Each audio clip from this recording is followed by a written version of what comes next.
ነገሩ ውስብስብ አይደለም፣ የተወሳሰበ ጉዳይ የለም።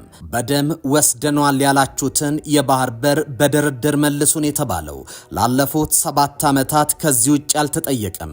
ሰተን እንቀበል ማለት ጦር ሰባቂነት አይደለም። የኑኑ ውረድ ጋራና ፈፋው ላይ እንገናኝ ጥሪም አይደለም። ጉዳዩ የጦር አውረድ ዛቻ ሻሞላን ካፎት የማስተሻሸትም አይደለም። እንደዚያ ቢሆንማ 7 ዓመታት ሙሉ የራስ ሀብትን ሰጥቶ በጋራ እንልማ ተብሎ በቀጥታ በሽማግሌም አይጠየቅም ነበር። ነገሩ ውረድ እንውረድ አባይ ካለቱ የሞተው ሞቶ ታልቅስናቱ ቢሆንማ በተለይም ኢትዮጵያ በአሁኑ ወቅት ከፍተኛ የሆነ የጦር ብልጫ ይዛ በደም የወሰዳችሁትን በደም ለመልሰው ማለት ስትችል ለድርድር ባልተጣራሽ ነበር። ህግደፍ የኢትዮጵያን ጥሪ አልቀበልም ብሏል። እርግጥ የኤርትራ መንግስት በደላላ ነው። ለጋራ ልማትና ትብብር የሚሆን የባህር በር አጀንዳ ወደ ጦር አውድማነት ለመቀየር እየታገለ ይገኛል። ህግደፍ በትብብር ከሚገኝ ትርፍ ይልቅ በጸብ የሚገኝ ኪሳራ ማጣጣምን የሚወድ ቡድን ነው።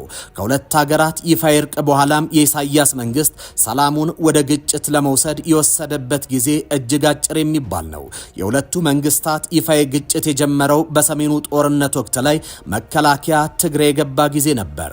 የኤርትራ ጦር ትግራይ እንዲገባ ህወሓት ሮኬት ወደ አስመራ በመተኮስ ተጣርቷል። በተመሳሳይ ህወሓት በሰሜን እዝ ወንድሞቹ ላይ የፈጸመው ክህደት አዘል ጥቃትን ተከትሎ የኃይል አሰላለፍ ካርታው ፍጹም እንዲለወጥ አድርጎታል።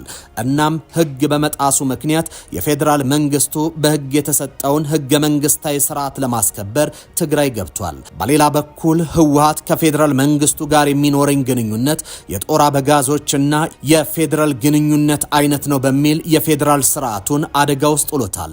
በዚህ ሳያበቃ በህገ መንግስቱ ለፌዴራል መንግስቱ ብቻ የተሰጡትን የውጭ ግንኙነትና የመከላከያ ሰራዊት ማቋቋምን ህወሓት በጋር ጥሷቸው ነበር። ህገ መንግስታዊ ስርዓቱንም በመናድ የትግራይ መከላከያ ኃይል የሚል ተቋም በክልል ደረጃ አቋቁሟል። እነዚህ ሁሉ የግጭት ምክንያት ናቸው። የፌዴራል መንግስቱ ህግ የማስከበር ህገ መንግስታዊ ስልጣኑንና የግዛት አንድነቱን ለመጠበቅ አልፎም ህግ የጣሰውን ህወሓት ወደ ህገ መንግስታዊ ስርዓት የማስገባት ዓላማ ይዞ ትግራይ ገብቷል። እናም የፌዴራል መንግስትን በማሸነፍ ነባሪውን ህገ መንግስት ስርዓት ወደ ስፍራው እንዲመለስም አድርጓል።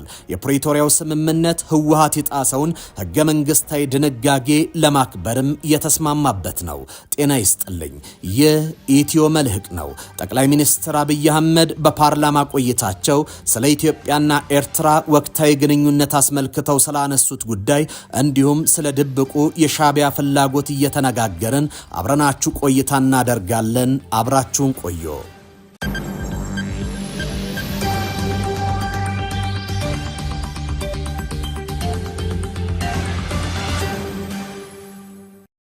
ኢትዮጵያ የባህር አክሰስ አያስፈልጋትም ብሎ የሚያምን አይገባትም ብሎ የሚያምን ሰው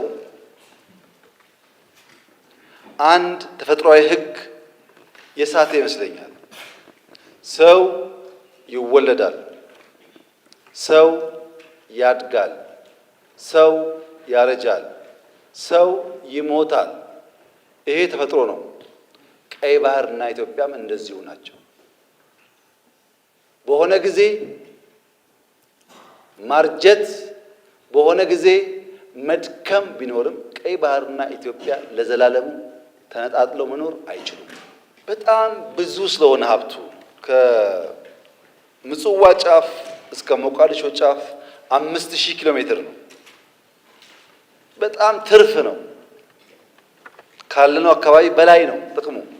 ከ5000 ውስጥ 20 ሚሊዮን ገደማ ሶማሌ፣ የተወሰነ ሚሊዮን ጅቡቲ፣ የተወሰነ ሚሊዮን ኤርትራ፣ በድምሩ 25 ሚሊዮን ገደማ ያሉት 5000ውን ይዘውታል።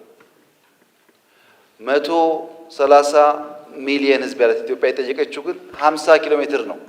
ይሄ ፍትህ ካልሆነ ዓለም ላይ ፍትህ የለም ማለት። ጠቅላይ ሚኒስትር አብይ አህመድ ለህዝብ ተወካዮች ምክር ቤት የሰጡት ማብራሪያ በተለይም ከኤርትራ ጋር ስላለው ቅራኔ መነሻ የሰጡት ይፋይ ቃል በኢትዮጵያና በኤርትራ ዲፕሎማሲያዊ ግንኙነት ላይ አዲስ ምዕራፍን ከፍቷል።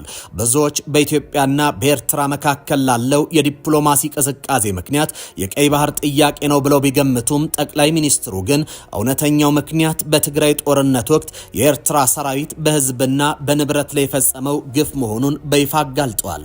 እንደ ጠቅላይ ሚኒስትሩ ገለጻ ቅራኔው የጀመረው ገና በጦርነቱ መጀመሪያ ሽሬ ከተማ ላይ ሲሆን የኢትዮጵያ ሰራዊት ከተማዋን ተቆጣጥሮ ሲያልፍ የኤርትራ ጦር ከኋላ በመምጣት የግለሰቦችን ቤትና ፎቅ ማፍረስ መጀመሩን ገልጿል። በአክሱም ወጣቶችን በጅምላ መረሸን፣ በአድዋና በአዲግራት ፋብሪካዎችን መዝረፍና ማውደም ጸቡን ጫፍ አድርሶት እንደነበርም ገልጿል። በተለይም የአዲግራት መድኃኒት ፋብሪካ ላይ የደረሰው ጥፋት ለግጭቱ መባባስ ዋነኛ ምክንያት ሆኗል።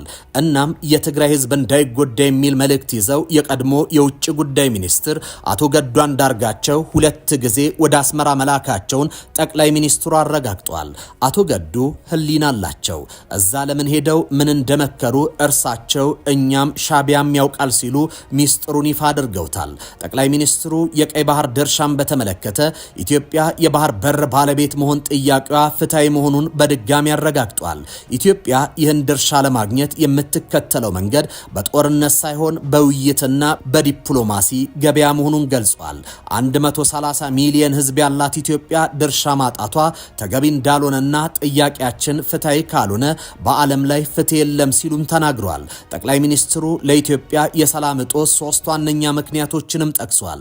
ልዩነትን በኃይል መፍታት ባህል፣ ንግግርን አለማስቀደም ከጥንት የተጣባን በሽታም ነው ብለዋል። ሌላው ባንዳነት ነው። ባለፉት 100 ዓመታት ያልተላቀቀን አመል መሆኑን ገልጸው ባንዳነት ያቆስላል እንጂ አይገድልም ሲሉም ገልጿል። ሶስተኛው የጠላቶች ስጋት ነው። ኢትዮጵያ ስትነሳ እዚያው እናስቀራት የሚል ዘመን የማይሽረው ስጋት ያላቸው ኃይሎች መኖራቸውንም አስረድቷል። የፕሪቶሪያው ስምምነትና የመቀሌውን ውሳኔ ስንመለከት መቀሌ ለመግባት 1 ቀን ሲቀራቸው የፕሪቶሪያውን ስምምነት የፈረሙት ሰላምን በማስቀደም መሆኑን ጠቅላይ ሚኒስትሩ ገልጿል። መቀሌ መግባት ድል አይደለም፣ የኛ ህዝብ ነው የሚጎዳው በማለት የትግራይ ህዝብን ለመጠበቅ የኤርትራ ጦር ወደ ከተማዋ ገብቶ ጥፋት እንዳያደርስ ጥንቃቄ መደረጉንም ገልጿል። እኚህ የጠቅላይ ሚኒስትሩ ገለጻዎች በኢትዮጵያና በኤርትራ በኩል ያለው ጸብ የሰነበተ መሆኑን አሳይቷል። ከዚህ ባሻገር ለአፍሪካ ቀንድና ለአፍሪካ ሞዴል መሆን የሚችል የሰላም ተስፋ በኢሳያስ መንግስት ምክንያት እንዳይሳካ ሆኗል። የባህር በር ጥያቄው እንደ ሰበብ ቢታይም እውነተኛው ቁስል ግን በሰሜኑ ጦርነት ወቅት የተፈጸመው ግፍ መሆኑ በይፋ ተነግሯል። ይህ መገለጥ በቀጣይ የቀጠናውን ዲፕሎማሲ ላይ ትልቅ ተጽዕኖ ይኖረዋል። የኢትዮጵያ የባህር በር ጥያቄዋን በዲፕሎማሲ መንገድ ለመፍታት የምታደርገው ጥረትም ከዚህ የታሪካዊ ቁስል መጋለጥ ጋር ተዳምሮ አዲስ የፖለቲካ አሰላለፍ መፍጠሩ የሚቀር አይሆንም። ይህ ጉዳይ የተከበረው ምክር ቤት ለዛሬ ዋጋ የለውም።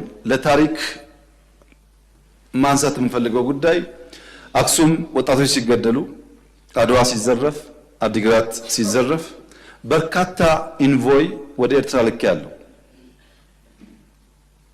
የላኳቸው ሰዎች ገሚሱ አሁን ከኛ ጋር የሉም። ለምሳሌ ክቡር አቶ ገዱ ያኔ የውጭ ጉዳይ ሚኒስትር ነበሩ። ከአንዴም 2 ኤርትራ ልኬያቸዋለሁ።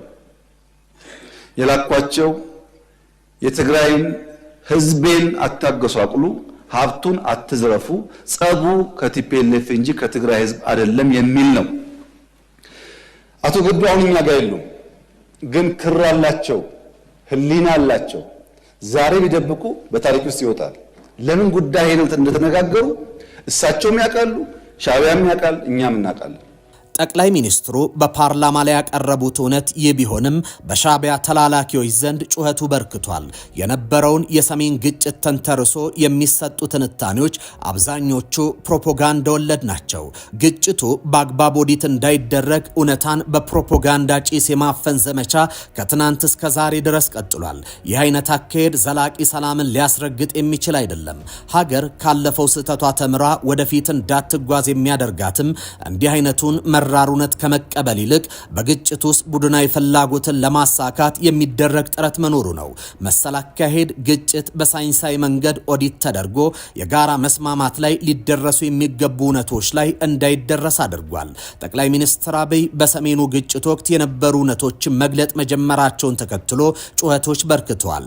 ነገሩን አስገራሚ የሚያደርገው ትናንት ሻዕቢያ በግጭቱ ውስጥ ጥፋት ፈጽሟል ያሉ አካላት ዛሬ የሻዕቢያ ወዳጅና ለቡድኑ በጦርነት ወቅት ለሰራው ግፍ ስልታዊ ድጋፍን እያደረጉ መሆኑ ሲታይ ነው። በጠቅላይ ሚኒስትሩ የፓርላማ ቆይታ የኤርትራ መንግስት ተሳትፎን በተመለከተ የጠቅላይ ሚኒስትሩ ገለጻ በአውድ መረዳት ይገባል ሲሉ በርካታ የፖለቲካ ታዛቢዎች ይናገራሉ። የኤርትራ መንግስት በተሳትፎ ወቅት በቂም በቀል ተነሳስቶ የትግራይ ተወላጆች ላይ ከህግ ውጪ ግድያን ፈጽሟል። ለዚህ ደግሞ በወቅቱ የሰብአዊ መብቶች ኮሚሽን በተናጠልና ከተባበሩት መንግስታት ድርጅት የሰብአዊ መብቶች ኮሚሽን ጋር በጋራ ሆኖ ጥናት ተጠንቶ ሪፖርት ቀርቧል። የሪፖርቱ ግኝት የኤርትራ መንግስት ያጣጠለው የኢትዮጵያ መንግስት ግን ተቀብሎታል። በጊዜ በሁኔታና በአውድ ለሚረዳ የኤርትራ ጦር በተለይም ለመጀመሪያ ጦርነት ላደረገው አስተዋጽኦ ተመስግኗል ማለት ከጦርነቱ ጅማሬ እስከ ፍጻሜው ለፈጸመ ወንጀል አይጠየቅም ማለት ግን አይደለም። ከዚህ ባሻገር ለኤርትራ መንግስት ከሰሜን ዕዝ በተዘረፈ ሮኬት የንዋጋ መልእክት የላከለት ከኢትዮጵያ መንግስት ሳይሆን ህወሓት ነበር። ይህን ያደረገው የኢትዮጵያ መንግስት ላይ ሰሜን ዕዝን በማጥቃት የከፈተውን ጦርነት ቀጠናዊ በማድረግ በሰላም ማረጋጋት ስም ግጭቱ ላልተወሰነ ጊዜ እንዲራዘም የማድረግ እቅድ ነበር። በወቅቱ የሀገሪቱ ከ70 እስከ 80 በመቶ የሚገመት የውጊያ አቅም ከውስጥና ከውጭ ተቀናጅቶ በማፍረስና በመውረስ ህወሓት የጸጥታ ምስቅልቅሎሽን ፈጥሮ ነበር። የቀድሞ የህወሓት የህዝብ ግንኙነትና የክልሉ ፕሬዝደንት አማካሪ የነበሩት አቶ ጌታቸው ረዳ ጠቅላይ ሚኒስትሩ የህወሓት አመራሮችን በመጥራት በመካከላችን ጦርነት ከተነሳ የኤርትራው መሪ ፕሬዝደንት ኢሳያስ ጦርነት ውስጥ በመግባት ልንቆጣጠር የማንችለው ኃይል ይሆናል። ጦርነቱ ተጀምሮ እሱ ከገባበት የሚፈጽመውን በቀል ማስቆም አልችልም ብሎ አስጠንቅቆናል ሲሉ ተናግረው ነበር። ይህ ወደ ጦርነት ላለመግባት የተደረገ ትግል አልፎም የውጭ ኃይል ተሳትፎ አደጋን ቀድሞ ያሰላ አካሄድ በወቅቱ በነበረው የህወሓት ግትር አቋም ምክንያት እንዳልተሳካ ይጠቁማል። ጠቅላይ ሚኒስትሩ የሰጠው መልእክት ነው የሚለው የኤርትራ መንግስት ኢንቴንሽን ክሊር ነው። ግጭት ውስጥ ከገባን አድቫንቴጅ ይወስዳል፣ ላስቆመው አልችልም። ስለዚህ ያለን ልዩነታችንን አብረን ብንሰራ ነው የሚያዋጣው ብሎ ጠቅላይ ሚኒስትሩ የሰጠለከለ ሁላችንንም አግኝተዋል። እኔ ጋር እንዳሰር ቀን ቆይቶ ነው የተመለሰው፣ ግን የተቀበለው ሰው አልነበር። ከዚህ ባሻገር በወቅቱ ኢትዮጵያ የብሔራዊ ደህንነቷ ከውስጥም ከውጭም ለአደጋ ተጋልጦ ነበር። አንድም ህገ መንግስታዊ ስርዓቱ በመናዱ ሀገረ መንግስቱ ወደ ስርዓት አልበኝነት የመሄድ ጉዞውን ለመግታት በህግ ስልጣን የተመረጠው የፌዴራል መንግስቱ ህግና ስርዓቱን ማስከበር ነበረበት። በሁለተኛ ደረጃ የሰሜን ዕዝ በመጠቃቱ ምክንያት መደበኛው የጸጥታ መዋቅር ከፍተኛ መናጋት ውስጥ ገብቷል። በመሆኑም አንድ ሀገር ከውስጥም ሆነ ከውጪ የብሔራዊ ደህንነት ስጋት ገጠመው ማለት ከወትሮ የተለየ ሁኔታ ውስጥ ገብቷል ማለት ነው። ከወትሮ የተለየ ሁኔታ ውስጥ የገባ አካል ደግሞ ከወትሮ የተለየ እርምጃ እንዲወስድ ይገደዳል። አንድ ሀገር ከሌላው ሀገር ጋር የሚያደርገው ግንኙነት መሰረቱ ከሉዓላዊነቱ ጋር የተያያዘ ነው። ሉዓላዊነቱን ለማስጠበቅ የሚደረግ ግንኙነቱን የሚያፈርስ ነገር ከተከሰተ እንዲቆም ይደረጋል። ይሄ የአንድ ሉዓላዊ ሀገር መንግስት መብት ነው። ከመንግስት ውጭ ያለ ማናቸውም አካል እንዲህ አይነት መብት ፈጽሞ የለውም። የህግ ማስከበር ዘመቻው ይህን መብት የማስከበር ነው። ከዚህ ባሻገር የአንድ መሪ ትልቁ ኃላፊነት የሀገሩን ሉዓላዊነት የማስከበር ነው። መሪው የሚያደርጋቸው ንግግሮችም ሆኑ ድርጊቶች ውጤታቸው ከፍተኛ ነው። ጠቅላይ ሚኒስትሩ የያዙት ኃላፊነት የመንግስት ኃላፊነት ነው። ጠቅላይ ሚኒስትር አብይ አህመድ የሚወስዷቸው እርምጃዎችና የሚያደርጓቸው ንግግሮች የጊዜና የሁኔታ አውድ መጠበቃቸው በፍጥነት በሚለዋወጠው ዓለም አቀፋዊና ቀጠናዊ ሁኔታ ውስጥ የሀገሪቱን ደህንነትና ሰላም ለማጽናት የሚወሰዱ ስልታዊ ተግባራት መሆናቸው ማሳያ ናቸው። ጠቅላይ ሚኒስትሩ ጦርነት እንዳይመጣ አስቀድመው የህወሓትን ባለስልጣናት ሲማጸኑ ነበር። ከዚህ ባለፈም ግጭት ሊፈጥር የሚችለውን ማህበራዊ ምስቅልቅል በመረዳት ከጦር አውረድ ዛቻ አድቡ በሚል የሀገር ሽማግሌዎችን ጭምር ወደ መቀሌ መላካቸው ይታወሳል። በኢትዮጵያ ውስጥ በወቅቱ በነበረው ሁኔታና አውድ የኤርትራ መንግስት ተሳትፎ ማስቆም የሚቻለው ብቸኛው መንገድ ግጭት ውስጥ ባለመግባት እንደሆነ ቀድመው ጭምር ያስታወቁ ቢሆንም ይህ ሳይሆን ቀርቶ ወደ ግጭት ተገብቷል። ከዚህ ባሻገር ጠቅላይ ሚኒስትር ዶክተር አብይ አህመድ በህዝብ ተወካዮች ምክር ቤት ቀርበው ወቅታዊ አገራዊ ጉዳዮችን አስመልክተው በሰጡት ማብራሪያ መንግስት ለህዝብ ያለውን አክብሮትና ለተጠያቂነት ያለውን ቁርጠኝነት በድጋሚ ያረጋገጠ ነበር። በተለይም በወቅቱ አነጋጋሪ ሆኖ በቆየው የኤርትራ ወታደሮች ወታደሮች ወደ ትግራይ ክልል መግባትና ተፈጸመ ከተባለው የሰብአዊ መብት ጥሰት ጋር የተያዘ የሰጡት ገለጻ የኢትዮጵያ ሉዓላዊነትና የዜጎችን ደህንነት የሚያስቀድም የመንግስትን አቋም በግልጽ ያሳየ ነው። ጠቅላይ ሚኒስትር አብይ አህመድ ለፓርላማ ያደረጉት ንግግር መንግስት እውነትን ለህዝብ የማጋራት ድፍረት እንዳለው ያሳየ ሆኗል። የኤርትራ ወታደሮች ጉዳይን በተመለከተም የተሰጠው ማብራሪያ መንግስት የትግራይ ክልልን ሰላም ለመመለስ ወንጀለኞችን ለህግ ለማቅረብና የኢትዮጵያን ሉዓላዊነት ለማስከበር እያደረገ ያለውን ጥረት የሚያሳይ ሆኗል። ይህ ግልጽነት በቀጣይ ለሚካሄዱት የሰላምና መልሶ ግንባታ ስራዎች ጥልቅ መሰረትን የሚጥል ነው። ነገር ግን የኤርትራ መንግስት የኢትዮጵያና የኤርትራ መንግስታት መቃቃር ኢትዮጵያ ከዛሬ 2 ዓመት በፊት የባህር በር ይገባኛል የሚል ጥያቄ ማንሳቷን ተከትሎ የተፈጠረ ለማስመሰል የሄደው ርቀት የፖለቲካዊ ትርፍን በመሻት መሆኑን በጠቅላይ ሚኒስትሩ የፓርላማ ቆይታ ወቅት ተገልጿል። ከዚህ ባሻገር ኢትዮጵያ ከ130 ሚሊዮን በላይ ህዝብን ይዛ በዝግ ቤት ውስጥ የምትቆይበት አውድ ፈጽሞ የለም። የኢትዮጵያ መንግስት የጠየቀው በቀይ ባህር ካለው ሰፊ ከ5000 ኪሎ ሜትር ከሚልቅ የባህር ዳርቻ 50 ኪሎ ሜትሩን ነው። ይህ ጥያቄ የኤርትራ መንግስት ቅርጽ ለማስያዝ እንደሚሞክረው በኃይል ሳይሆን በሰጥቶ መቀበል መርህ ላይ የተመሰረተ ነው። መንግስት ትናንትም ዛሬም ወደ ግጭት የመግባት ፍላጎት የለውም። የመንግስት ፍላጎት ከሰላምና በሰላም ማትረፍ ብቻ ነው።